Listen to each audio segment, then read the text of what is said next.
Looking out at all of you, I'm reminded of a survey that I recently saw. It asked Americans what they were most afraid of. Now, you would think that death is rather high on the list. Actually, it's not. It's about number 7. Do you know what the number 1 fear is? Public speaking, correct.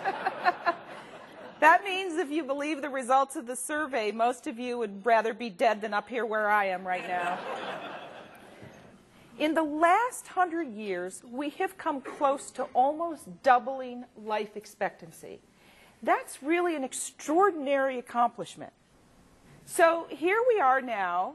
Women still are outliving men by about 5 years. We've actually closed this gap a little bit. It used to be 7 years. It's now down to 5 years.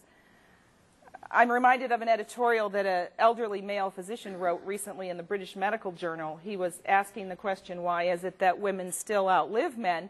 And he went through all the possible theories and hypotheses as to why that's true, and he got to the end of the article and he said, you know what? We really still don't know.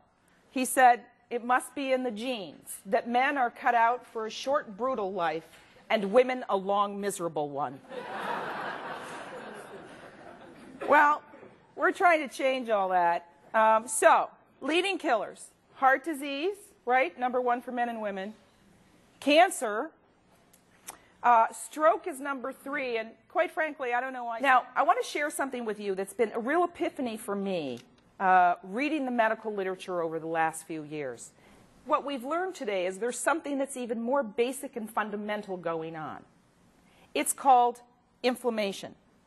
When I was in medical school, they didn't teach us about inflammation. We didn't have this notion that inflammation could be a body-wide mechanism of action for many of the diseases we're living with.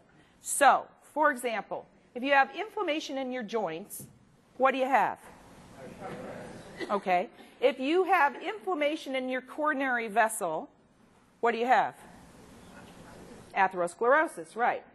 If you have, this gets a little harder, inflammation in the beta cells in your pancreas, and you can't make insulin, what do you have? Diabetes. What causes inflammation in our body?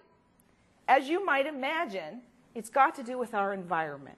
So if you look at our basic way of living, the food we eat, the lack of exercise, the high levels of stress, all of these fuel this underlying pathology, which is inflammation leading to chronic disease.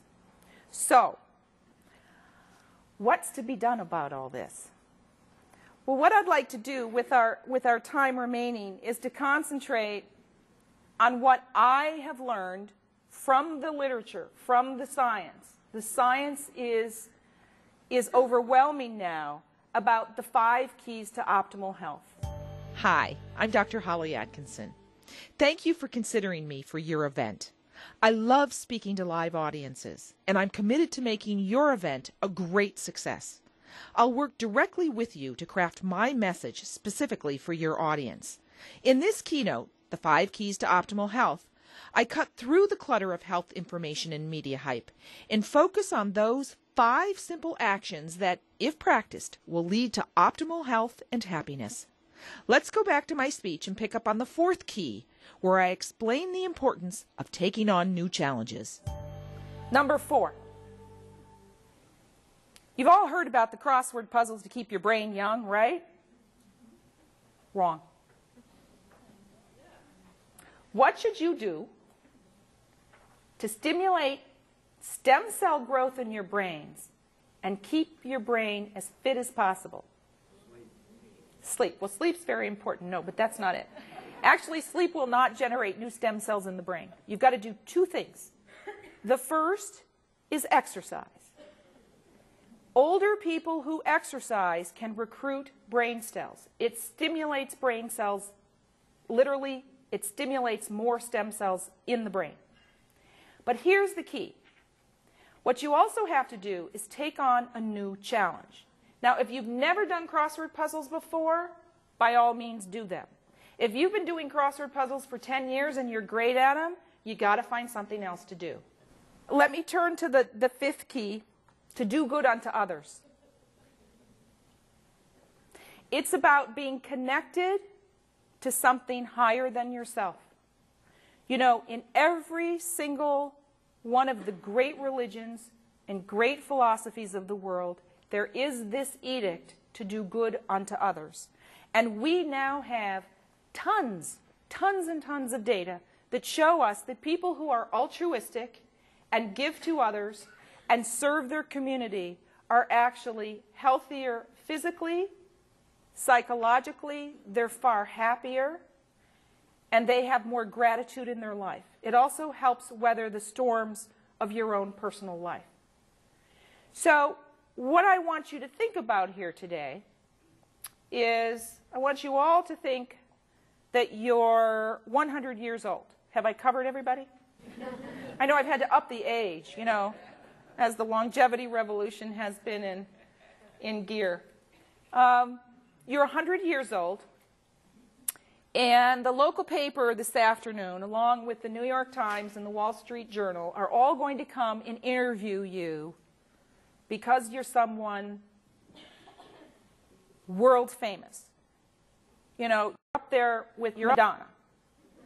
The first one, not the second one. And they're coming to interview you because you've left the world a better place. And what I want you to figure out in your own mind is what the interview is about. How have you left the world a better place? What have you devoted yourself to? What have you given in service of? Any questions? You spoke highly of the Mediterranean diet. Any way you can work in red wine in that diet? Absolutely. Wine is one of the 6 essential fluids in the world. Yes, red wine particularly does have very beneficial effects on the heart.